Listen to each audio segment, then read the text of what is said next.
Nous, on souhaite vraiment pousser vers l'efficacité énergétique, mais aussi vers la perte matière.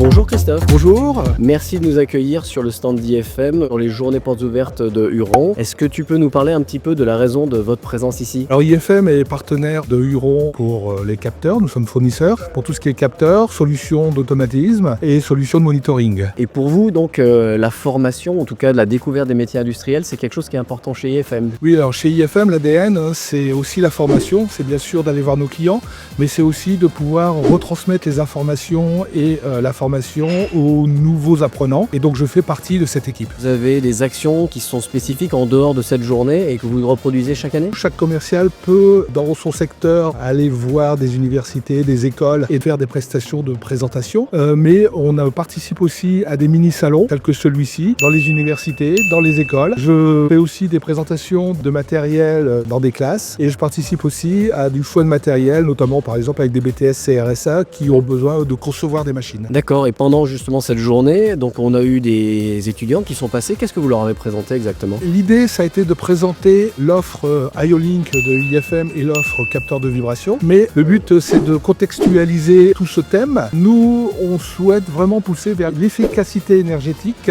mais aussi vers la perte matière. Alors la perte matière, si on prend un exemple, par exemple ici chez Huron, qui est un fabricant de machines-outils, lorsqu'on lance une production qui va durer une dizaine de jours, ça serait dommage de s'apercevoir au bout de 7 jours que la pièce est mauvaise, et donc une pièce qui coûterait 100 000 euros serait perdue. L'idée, ça serait de monitorer avec des capteurs et de pouvoir prévenir la non-qualité ou l'évolution de la machine, par exemple en vibration, avant que la panne se produise ou que la mauvaise qualité arrive. D'accord, donc ça permet d'anticiper, on va dire, ou en tout cas d'améliorer les process de production. Tout à fait. Dans le sens où on va reconnaître beaucoup plus rapidement la conformité d'une pièce. Tout à fait, on va pouvoir monitorer, garder aussi les informations de manière à pouvoir, a posteriori, aller analyser les dérives et donc la maintenance pourra agir. D'accord, donc c'est un monitoring sur tout le process. Tout à fait, Ok, tout à fait. parfait. De tous les capteurs qui seront numériques, on va dire.